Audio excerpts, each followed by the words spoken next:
Let me introduce our next presenters and invite to the virtual stage Christopher Reckord, Norman Chen, and Jay Ryerse. So Chris, if you were here yesterday, you would have met him, and you may already be familiar with a certain gentleman named Chris Reckord. He is tTech's CEO, and he has more than 29 years of experience within the ICT industry. He's a former chairman of eLearning Jamaica, as well as the director of the Jamaica Computer Society. He's also a member of the PSOJ and is currently the chairman of its membership committee. And he is a self-proclaimed lifelong learner. Let me tell you about Mr. Chen now. Mr. Chen is a highly qualified information technology specialist with several years of experience within the IT industry. His exemplary career began when he joined ComNet Caribbean, where he worked his way up to Chief Technical Officer over the course of 9 years. From there, he went on to head Fujitsu's IT department and then to NC Associates as a project manager and IT consultant. He's also an accomplished academic who has a Bachelor of Science in Computer Science from the University of the West Indies, a research fellowship from Brown University, Rhode Island, USA, and several certifications in information technology from recognized institutions. And the third member of this panel is Jay Ryerse, who has over 25 years experience in cybersecurity, information technology, and security solutions to businesses of all sizes to ConnectWise. He began his current role as VP of Cybersecurity Initiatives in November 2019, following ConnectWise acquisition of Continuum, where he served as Chief Technology Officer of Security Products. I should also mention that he's the author of a self-published book titled Technology 101 for Business Owners. He's also the 2014 recipient of MSPmentor.net Industry 250 Executives Award and Top 501 MSPs recognition. Welcome, gentlemen.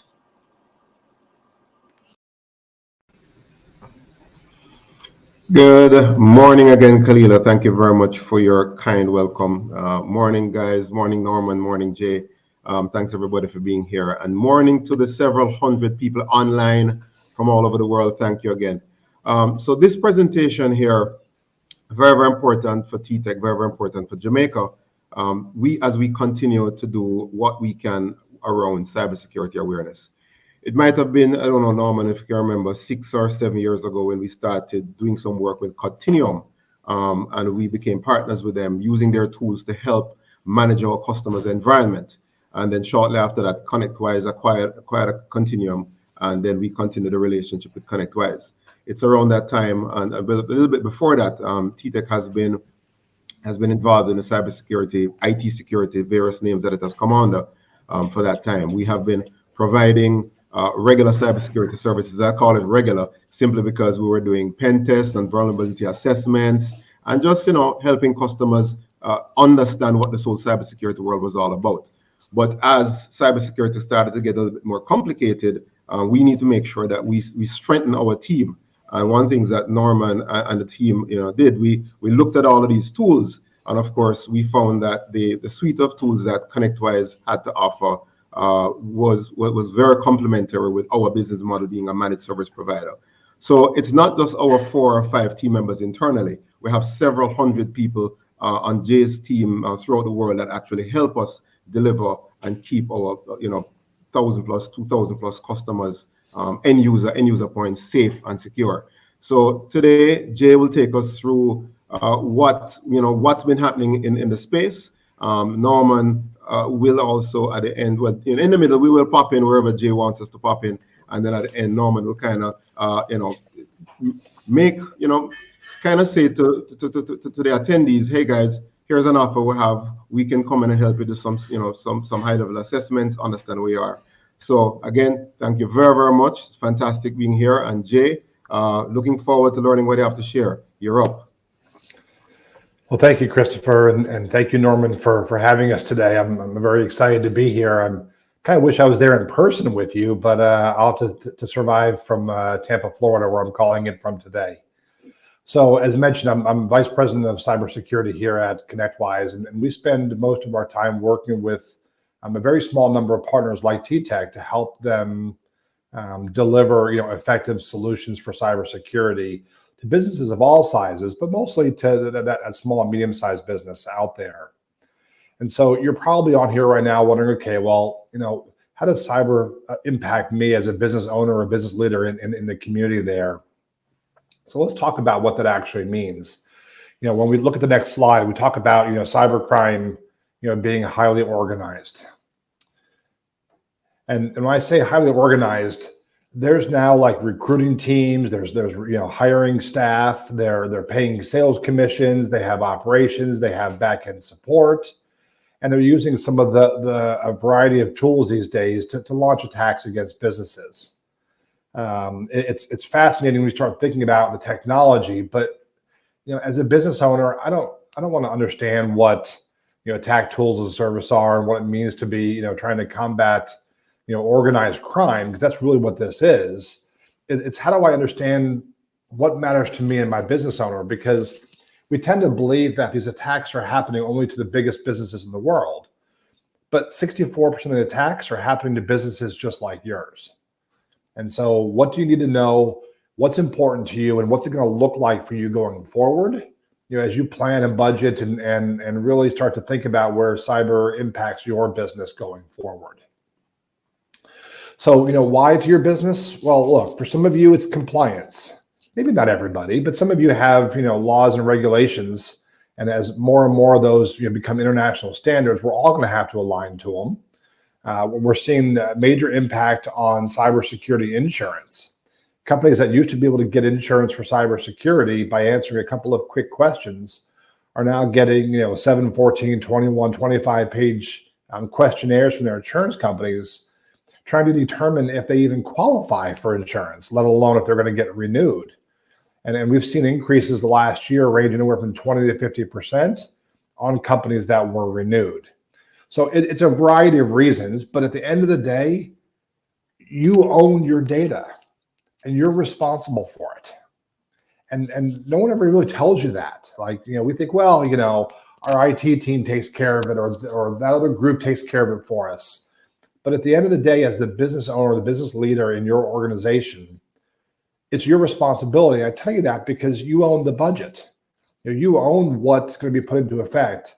They don't just come in and randomly install tools in your network without your permission, I'm sure. The same thing is true of budget. So as a business leader, you need to be aware of your responsibility in protecting your data, because you're the one that will get sued if bad things happen. Now, this is not all FUD, fear, uncertainty, and doubt, but I want to kind of start with some areas where we consistently see attacks. Finance. Obviously, attackers want to be able to get to where the money is. That's certainly a good place to go. Healthcare organizations have a tremendous amount of information there. It's information that most of us as individual consumers, I don't want my healthcare information out there. And so there's an expectation of both finance for your money and healthcare for your personal information to keep that secure. Believe it or not, we're seeing quite a bit in construction. And it's not even just construction, but it's all phases of critical infrastructure where we're seeing attacks. Like, it goes bigger and beyond that. And you start thinking, well, why? Well, if I know how your building is wired and how the data gets to where your server room is, then I can probably find other ways to break in and access that data. So it becomes very important.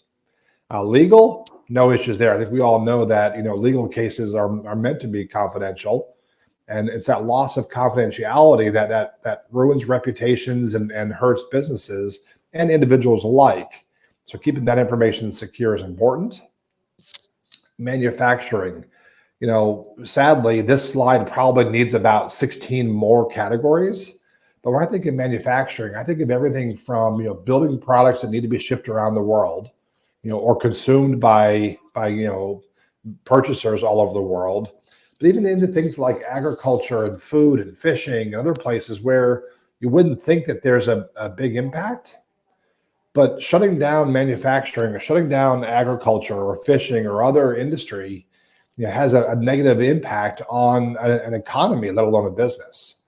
So if you can't get the supplies you need for your business, whether you're building widgets or you're delivering other services, it's a challenge for your business. And I want you to all kind of zoom out for me for just a second and think about this. In your environment today, right, where you work and you're running your business, if you lost access to your computers and all of your data, how long could you go before it would actually impact your business? Now, some of you might be like, oh, it wouldn't hurt us at all. We can still, keep functioning. But I think you'll be pleasantly shocked at how much it hurts if you can't see your financial information, your payroll information, your upcoming sales orders, products being shipped to you, all those kinds of things that run and make your day possible with technology. If you couldn't use it while the insurance companies were working through trying to solve for what happened after an attack, what would that really mean to your business? And certainly I welcome, questions and comments along the way. So Roland Ford said 30 seconds, right? And after 30 seconds, you would realize just how important it is, or 30 seconds, you can be back up and running, right? It's a fascinating conversation in opposite paradigms. So look, why should you care about security? At the end of the day, most businesses are not spending enough time evaluating the risk to their business. And what does it mean? And I'm not saying that every type of attack, every criminal gang out there is out there trying to get you, but you need to understand what those threats are that could impact your business and what that impact would be. I think that, all of us the last few years work into remote environments where, many companies have actually kept that environment in place and need to understand what it means to have remote devices that are no longer behind the company firewall, that you've got to protect that information, right? Yeah, Lisa, you're absolutely right. With no technology, your life would be at a standstill. I mean, you could not function in the way that we used to be able to. We used to be able to take notes and document stuff on paper, but not anymore.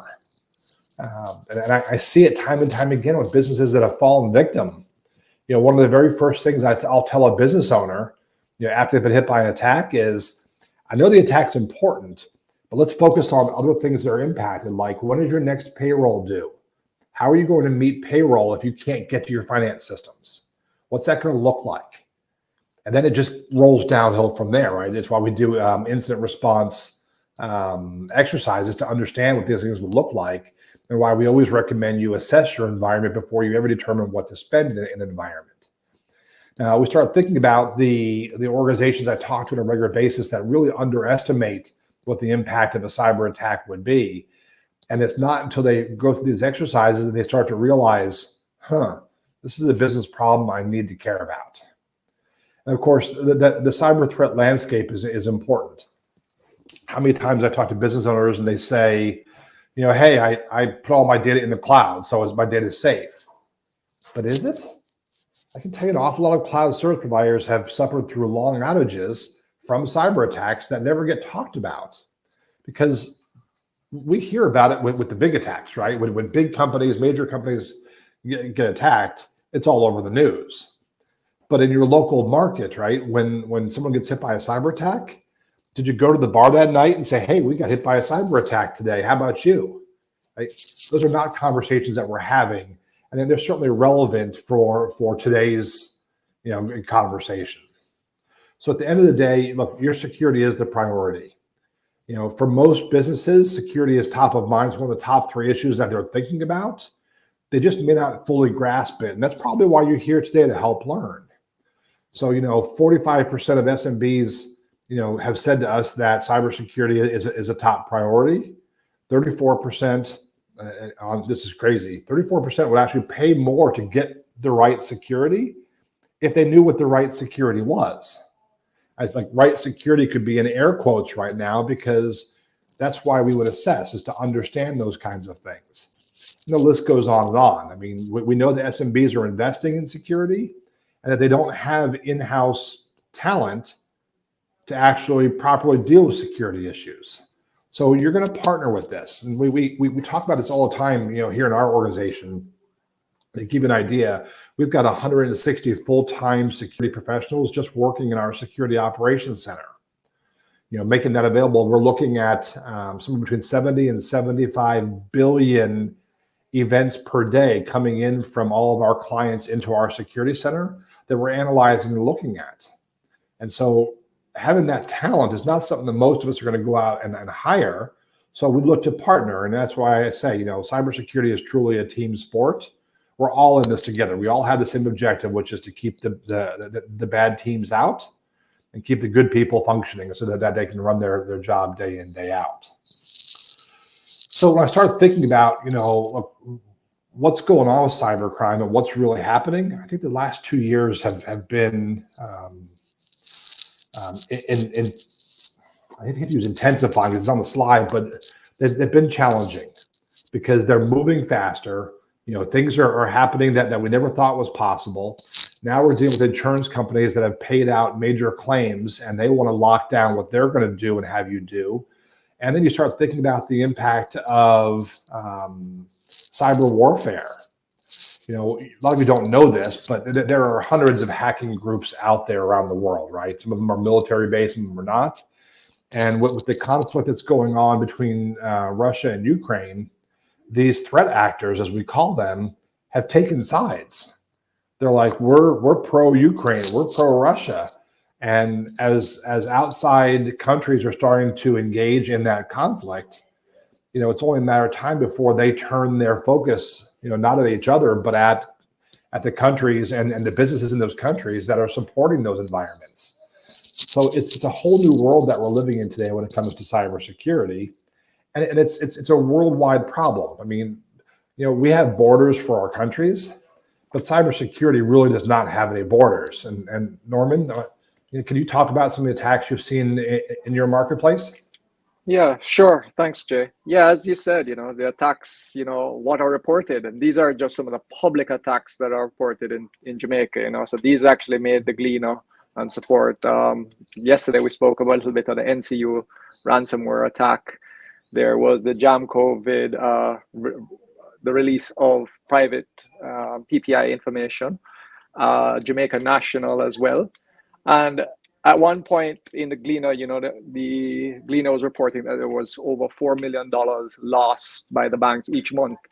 Interestingly enough, there was another article just last year that said the banks had not lost any money in the Gleaner. So it's kind of just highlighting that these are just the tip of the iceberg because, Jamaica has, 4-degree separation. So I'm pretty sure everybody in the audience here knows of some company that was hit by a serious attack that is not listed here, so definitely it is something that we have to look at.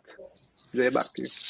Yeah, and we're seeing this globally, right? I mentioned this, and so there's some fancy stats. So here, 65% of the attacks are happening to small and medium-sized businesses. Medium-sized business, as defined here, is under 5,000 employees. So we're most of us on this call are probably subject to these kinds of issues. In many cases, we don't even know how it happened. We just know after the fact that we're having to clean it up. You'd be shocked that so many businesses that we talk to that have gone through attack didn't even have a plan on what to do after the fact. Like, how would we recover? And certainly are not training their staff, or they would help avoid some of these potential issues. Now, when I think about the cost of these things and what it actually looks like, the attacks are getting more and more sophisticated.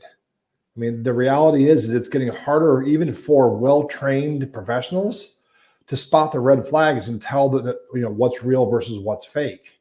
So we have to work on this together to really understand and educate our teams. In this case, this came from Donna Gregory, who's the chief at IC3. IC3 is the Internet Crime Complaint Center. It's the reporting bureau from the FBI here in North America, right in the U.S. They don't take any action, but they're collecting data on attacks and to understand what's happening and what the impact is. And so when I look at this and say, okay, what are some of those losses? And this data is about 2 years old. Last year's data is substantially increased, and this year's data we've not seen the reports out yet. But last year, they said somewhere between $47 and $50 billion in victim losses. And we're seeing a variety of different kinds of attacks where for most small businesses, we hear about ransomware, but believe it or not, business email compromise is the biggest cause, where someone breaks into your email and uses your account to have money wired or redirected elsewhere. It's causing nearly half of all losses from victim companies. But when I look back at the numbers, even just a few years ago, corporate data breach, $128 million, personal data breach, $194 million, credit card fraud was only 129. Like, it sounds like such a small number compared to the personal data breach. Then I start looking at business email account, $1.8 billion attributed to business email losses. 219 million in identity theft, and of course, 336 million in investment fraud. And these are just some of the areas where we see it. And when the numbers come out this year from the IC3, I think we're all going to sit back in our chairs and say, wow, we've been doing so much to try to communicate and share to the world that these things are going on, and yet it keeps getting worse. We're not going to see a dip for a few more years. And it's happening for a variety of reasons. First, there's a ransomware attack happening on a business every 11 seconds right now in the US. Now, I don't know the exact number of what it is, in Jamaica, but even if it's once a day or every other day, the impact on those businesses is substantial. Typically, it takes 5 to 6 days to get back to bare essentials. It takes 66 days after a ransomware attack to get back to normal, the way things were the day before the ransomware attack happened. So as a business leader, you've got to think these things through to understand what that means to you. And of course, those ransomware attacks I mentioned about are getting more and more expensive, which is making this even more challenging. Basically, ransomware, when it used to be $300 if my mom's computer got encrypted, is now turning into 10% of a business's revenue. So think about this, in your business today. And you don't have to tell me your exact numbers, but if you're a $5 million business, and I'm using US dollars, so forgive me if I'm off on the currency, but just use 5 million as a number, and they hit you with 10% ransom to get your files back. How many of you are prepared to pay that? Either have insurance for it or are prepared. And that might be a low number, might be a high number, but it's certainly an issue because, like Sakina just said, you're right.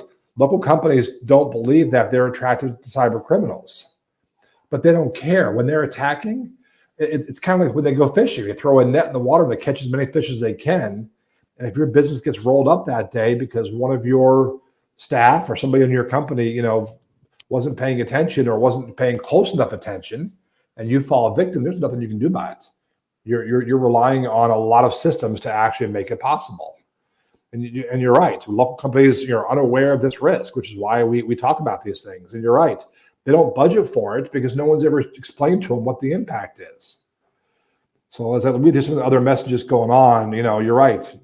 Anil said, it can't happen to me. Well, it happens to good people every single day. Bad things happen to good people every day when it comes to security. So I mentioned a few times about an assessment and why you should assess. And to help you kind of understand this, I'm actually going to rephrase this, and I'm going to use the comment section to kind of help tell the story. So I assume you all have a place to live. Maybe a house like this, might be an apartment, it might be a flat somewhere, but the concept is picture your home on this image. What's in your house that you care about, that you want to protect?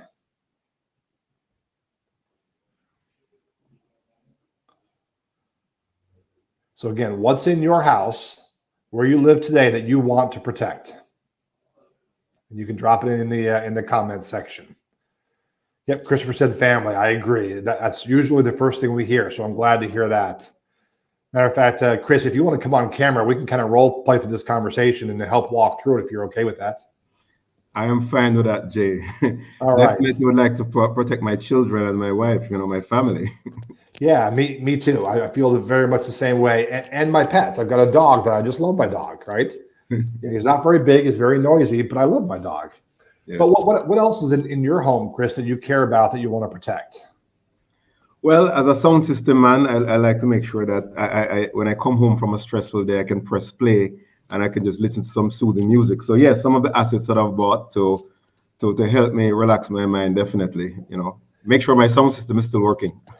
Yep. So electronics, right? We'll call it electronics for now, because it could be your TV, it could be a laptop, there's Yes. all those things, right? Yes. Definitely. Let's see. Lisa said, memory is important docs. I agree. Cash under the mattress, jewelry are things we hear about. Things that are important to you, right? But for most of us, we might like our favorite chair, but that's not as important. If insurance will take care of replacing that, that's okay. But there's certain things that we care about. Again, family, money, important documents, birth certificates, passports, those kinds of things that are all relevant. Again, just easy things. But since you picked electronics, I'm going to kind of talk a little bit more precise there. What's more important to you, Chris, your laptop or your TV? Oh, definitely my laptop. And why is that? Well, because the laptop has the business plans, it has private data, it has confidential information. Luckily my team has done a lot of work to secure it. There is an encryption, but yes, I would not want to lose that asset. Yeah, and when you start thinking about this, right, again, it's very easy to identify what we care about a lot and what we don't care about as much. Yes. So when we look at your business and look at cybersecurity in your business, we're going to do the same thing. We're going to look at what data is most important to your business that you have to have versus what would be nice to have. And like I always laugh, 7-year-old tax records are not very important to me in my business, like the data, than this week's payroll. Yes. So not all data is created equal. I know somebody up there said data. Jaleel said data, and I agree, but not all data is important, right? So when you know that's the case and you're thinking about how you're going to assess risk for your business, you're going to look at, again, what assets are most important. Now, when I think about how we're going to protect this, and oh boy, there's no animation here, so this won't be as much fun, and kind of gave away all the answers. But if we start in the middle, if we think about how you protect your house, right? You've got doors and windows, and you've got alarm systems, and maybe a dog, door locks, motion sensors, insurance, education, cameras, the police, maybe a baseball bat or a cricket bat or a golf club. I don't know. Maybe you've got a neighbor that talks to you a lot about when they see things are unusual. But when we think about those things that we do to protect our homes, we classify them. So the very first thing we did was we identified what was important, right? Your family, your pets, your collectibles, your electronics, your computers. Then we look at how we are proactive to protect. And it's easy to say, okay, yeah, we're going to lock our doors and we're going to teach our kids to lock the doors behind us. Maybe there's a yard sign saying we have an alarm system, but people still break into homes. And so over the years, we started putting in detection mechanisms. And for cybersecurity, detection is the most important thing you can have. A fascinating stat that you should know about is the average intruder is in a business network about 160 days before they've been identified, nearly 6 months. Imagine the amount of data they can get from your company if no one knew that they were there lurking in the background. So those detection mechanisms are designed to help find them, right? In your house, it's an alarm system, it's motion sensors, it's a doorbell camera, it's your neighbor saying, hey, there's someone in your driveway that I don't recognize. Without detection, we can never respond. How you respond, you might stick your dog on them, you might call the insurance company, the police, you got to pull out that golf club or baseball bat, but these are all things that we can think about that certainly make it worthwhile. And you're right, Lisa, it's crazy, it's 6 months. It's just an amount of time that you really would not expect that. So, once you respond, then of course you're going to work on recovery plans, but most of us don't have those plans. So I think we're ready for our first poll. And Michael behind the scenes, I think you're going to present that, or who's got that?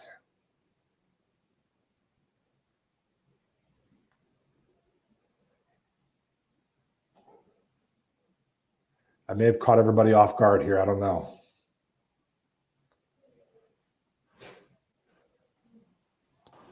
All right, There we good. go. Yes.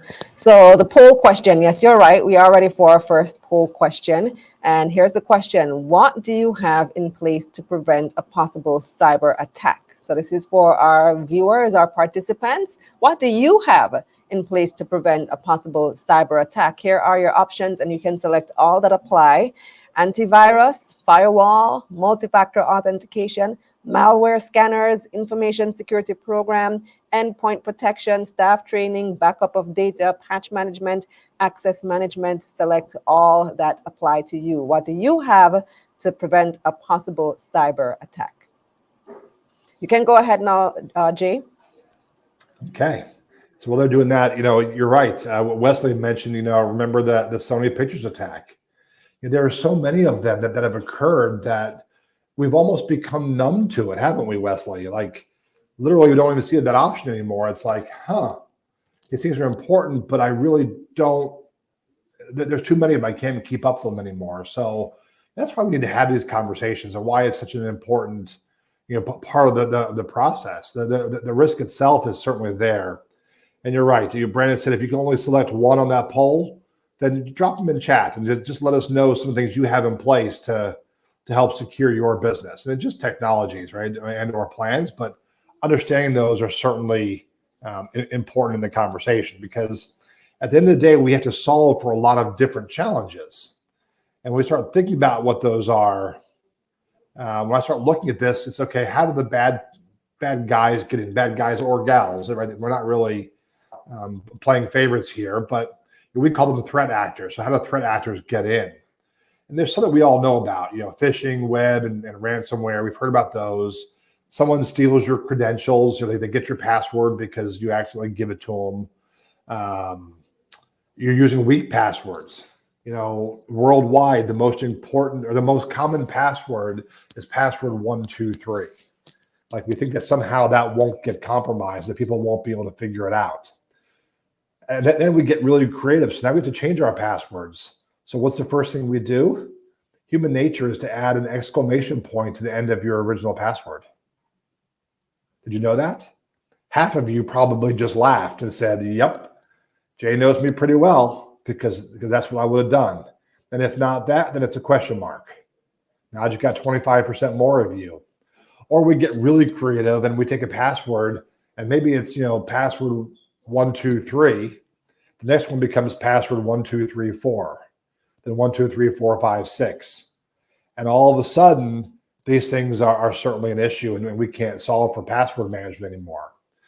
Next, they start to take advantage of the trust. They use social engineering, to break into your company, leveraging the fact that you already have access and what that could look like.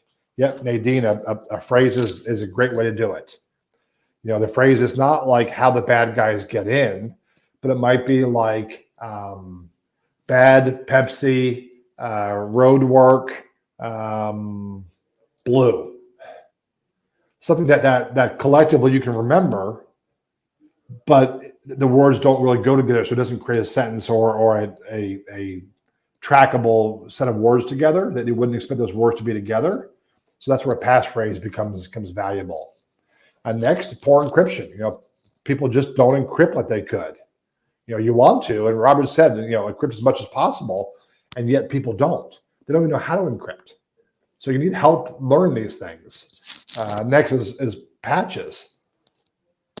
I love Microsoft. Microsoft is a reason that I have a job today, and not that I work for Microsoft, but making computing easy for the average person has allowed many of us to be able to go out and teach cybersecurity, teach IT, and yet we don't do a good job of patching our machines, keeping them current. Those patches used to be to keep things running well. Now they actually are more designed around, hey, I need it to make my device more secure and keep it more secure. So at that point, it becomes one of those conversations. So kind of keep that in mind. Next, misconfigurations. Unfortunately, human error does play into this, right? At the end of the day, misconfigurations could be a human who opened something up on a firewall that didn't know they shouldn't do that, or they gave a password away that they weren't supposed to give away. Then bad things happen. So certainly important in those conversations. Next would be malicious insiders. And we don't think that they ever do this. Well, I'd like to believe that people don't come to work for your company with the intention of stealing your data. But what ends up happening is that they become unsatisfied in the job. Maybe they didn't get a raise or a promotion that they really wanted. And then they start using that, as part of the challenge and making those issues that we have to worry about. And of course, those unknown threats, those things that come out that literally, change the world overnight when it comes to these kinds of attacks. So we don't always know what they're going to be. We call them 0 days because they're brand new, but certainly are issues. Wesley said that password management is a part-time job. That's true, but at the end of the day, oh my gosh, these are great. Using a password manager should make it easy where you can memorize one password as opposed to having to memorize all of them. But it's certainly not easy along the way. So you got to keep up with those kinds of things. So then what is it you need? So I showed you before, if we do an assessment and we figure out what you need, then you can make the right choice on cybersecurity. Typically, it's these same things that we just asked you a few minutes ago. Do you have these things in place? And it doesn't mean that you all need all of these things, but some of you need some of these things, and some of you probably need more, right? But at the end of the day, you have to work with what's out there, what technologies exist, because using technology and teaching your teams, we can protect your business to about the 97 or 98% level. As long as machines are still on the internet, you still have users, it's very difficult. Those are certainly things that we have to focus on. So Norval asked a question about a tool like LastPass. I personally use LastPass, but there's risk involved with password managers too. Matter of fact, those companies get compromised almost every year. So you still got to recycle your passwords and change them on a regular basis. But it's still better than trying to save my password in the browser.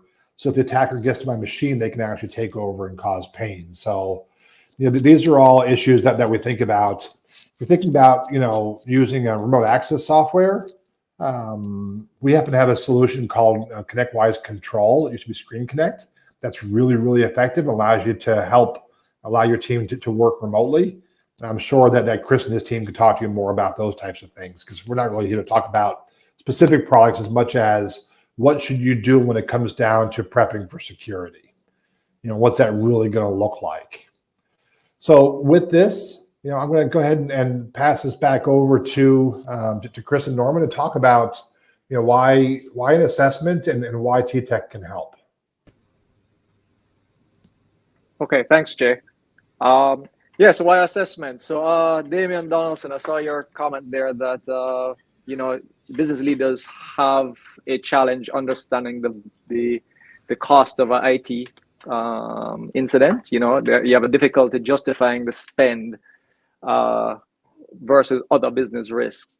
So one of the assessments, and it's actually a free offer for this session, is a 4-hour business impact assessment, which will do just that. It will help you quantify the cost of a disaster to help you justify your spend. Okay, so please sign up for that, Damien. But definitely, where we are today, we really have to look at security wholesomely. As Jay said, you have the back of the house. In the house analogy, you have your door, you have your dogs, you have your baseball bat, and you need to do the same thing with security. A lot of you will know security in depth, which is very similar. You do have to ensure that your data is protected, both in transit and at rest. Data in transit is actually a very important part of the Data Protection Act. So, our business impact assessment, we're also offering on the DPA side. So, So also, Norman, Norman, how do they take advantage of this free offer? Like, what should they do? You can sign up with us on the website. You can or just message us on there to sign up for the free offer. But it's open to anybody who participated in the conference. Fantastic. That's a great offer. I mean, if you think about the number of people that have presented that have been on the conference, hundreds of people, and you guys are offering 4 hours to each of those businesses to help them really understand how cyber attacks could impact their business so that they're informed and can make the right decisions for the right security. Yep. And Gillian is Good. actually putting to head to our booth to sign up for the offer. Perfect. That's a quick yesterday. So I didn't mean to cut you off. What else comes as part of the assessment? Well, that's what we're offering as a free offer, but tTech offers a whole slew of different assessments. Definitely vulnerability and pen tests as well. A lot of companies here face audit challenges and audit points where they have to ensure that they are. Sorry, I'm reading Wesley Wright's comment here. Yes, in Jamaica, yes, we do have a firearm as well. Yeah, so we also do vulnerability and pen tests as one of the assessments. So please sign up with us. Yes, that's good. So let me ask a couple of questions now. Actually, I think we're ready for our next poll question, right? Before we get into question and answer. Yes, we are ready for our next poll question. So here's a question for the audience. IT security awareness training is critical in protecting your business from cyber threats, as employees have been found to be the weakest link. Do you conduct security awareness training annually? Yes, annually. Yes, ad hoc. No, or not sure. So, employees, you are the weakest link. Take that poll for us, please. I have another poll, but I'm going to give you a few minutes to take that first one while we take your comments. Question and answer time. I see a couple questions in the chat. The first one comes from Sonika Jerry, who says, that point about insurance is novel to me. There's insurance available locally for cyber attacks? There is. A lot of the local insurance providers do have and do carry cyber insurance. I got a call recently from somebody trying to sell me cyber insurance. So yes, I know there is. Yeah, but you wouldn't know to ask it as a business leader until someone said to you, hey, it's time for cyber insurance. So yeah, it's a great question to ask. I know that if you have more questions before you talk to an agent, reach out to Chris and his team and to Norman and hear what they're seeing in the marketplace and what's important. Norman, did you want to add to that? Yeah, so there's definitely a lot of interest about cyber insurance. There has been some challenges in the market to actually get it, the underwriting from the insurance companies in Jamaica, but a lot of the insurance companies are currently looking at it, and it definitely is, what we have to do because, we're holding so much data. The value of that data is exponentially going up, and it is ways of business protect themselves so that they can continue if they have a breach. Yeah, and Damien just asked a question, are end user security awareness training efforts effective? I would say definitely. I would, but I've got a perspective on this that Norman, I know you and I have probably talked about in the past. Mm-hmm. Businesses want IT to enforce that awareness training. It should really be human resources. It has to be part of the company culture. It starts at the top, and everybody's got to be involved, or else, you're not going to get the awareness effectiveness that exists. Jay, let me just add here. Just last week, I spoke to the CIO for a large organization here in Kingston, Jamaica, and the gentleman explained to me that, Chris, you don't know how effective that cybersecurity awareness training that we did. It was about a year and a half ago that we did the first one, and the whole entire process is, at first we come into the organization, we do a few coordinated ransomware attacks just to see who would click on the links, and then we offer the training. One of the partners we use is KnowBe4, and when we offer the training, after that we do another set of cybersecurity attacks, again, quote unquote attacks. And he said it was massively transformational, very eye-opening to the organization, because they just didn't realize, I didn't understand. So that's just my little comment on the cybersecurity awareness training. And Chris, yes. Yeah, if I add to that, one of the reasons is that when we do the cybersecurity the training, we actually do work with HR. So HR is the department that we work with, Jay. Yes. Yeah, for that exact same reason. Yeah, it's truly culture, right? It has to start at the top. and it has to trickle down from there, because if the staff doesn't believe that everybody else is engaged, it certainly creates problems. So with that, before we go to our next question, I think we have one more poll question, right, Kalila? Yes, we do. So let me get to that question. The third poll question. COVID-19 has increased cyber attacks by 600%, and that is scary. Do you need help in identifying your cybersecurity business risks? And this is a simple yes or no. Do you need help with that? Take our third poll question. Let me see if we have any other questions in the chat. I'm not sure if you answered this one already. All right, here we go. This comes from Sean. A random call from someone selling cyber insurance could be the ultimate attack. Ever seen those questionnaires? Yes, and that's the scary part. That's why you calling outbound will help.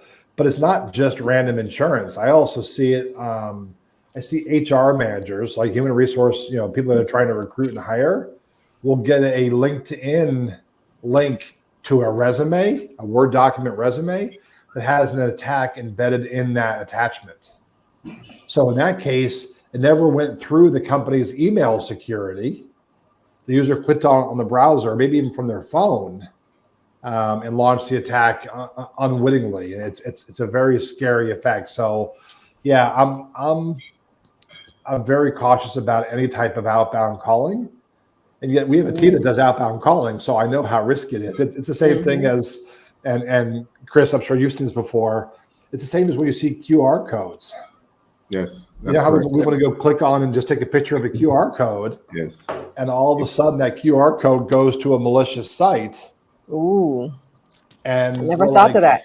How can we even work anymore, right? All these things become issues. But all said and done, I think that even if you're good at security, even with my background as a CISSP and engaged in the space, if I was running a team today, I would still have a third party come in and look at my security, because it's what I don't know that will hurt me. Yeah, Jay, that's correct. I'm going to just share something that a colleague shared with me just this week, and he is a cybersecurity professional, and he said, "Boy, Chris, these guys are getting so good. I am so aware. I talk about this thing. I train. I help people with their cybersecurity, and I almost got caught out. Why? Because it was so coordinated and so very almost custom. I'm standing there, and I look at my phone, and I get a message that my a service, let's say it is Netflix, is password expired, or the credit card, and he kind of remembered. You know what? Yeah, I think I did change a credit card, and I hadn't updated it. And let me just go ahead. I go ahead and I randomly click. When you're relaxed and you click on the link and you put the information in there, and it says it's going to send you back a response, and you're kind of chilling, you're probably in the line going to get some food or something. Realize you didn't get no link, and then started thinking, it's like, hold on, what did I just do? And then bam, brought out the laptop, went look, started check it out, and realized, oh my God. And had to just quickly, luckily, become, because you're a cybersecurity professional, go back and, make some fixes. Change his credit card, delete the credit card from system immediately, change all the passwords immediately. He just went through a bunch of. So imagine somebody like you and I, who have been evangelizing this thing over and over and over, can still get caught out. So one of the things I tell people, Jay, Norman, Kalila, is that, look, it's not that someone is attacking you. And I started writing this long epistle in the chat, and I stopped. I said, let me just say it. Sometimes maybe the language we have to change, because when we use the term attack, people think that someone is sneaking around the corner to jump on them. No, it's a net, a fishing net almost. Just throw it out there, and the bad actors just hope that someone clicks on the link, and that's how they get you. So yeah, it's been crazy. Yeah. So kind of recap: get an assessment, understand where your weaknesses are and what the threats are to your business. Lean on tTech to help you understand that and give you that third-party view. And with that, look, thank you, everybody. I appreciate you guys listening in, because, again, today, cybersecurity is a team sport, and we are all in this together. I know that Chris and the team at tTech are here to support you. So from myself, thank all of you. And Chris, I'll let you wrap it up. Thank you very much, Jay. Fantastic. I think so Natasha had a question there. Generally speaking, do you think that Caribbean companies are more prepared for physical than cyber? Most of the companies that I've spoken to, especially small and medium sized, most definitely they are prepared for things that they can see. Thanks for that comment. Yeah, so Jay, thank you very much. Norman, thank you very much for weighing in. Cybersecurity, massively important for tTech and for our customers. And very, very happy to have all you folks participate and ask all the questions. And Kalila, you're up next. Thank you, Chris. Thank you, Jay and tTech, for that very informative presentation.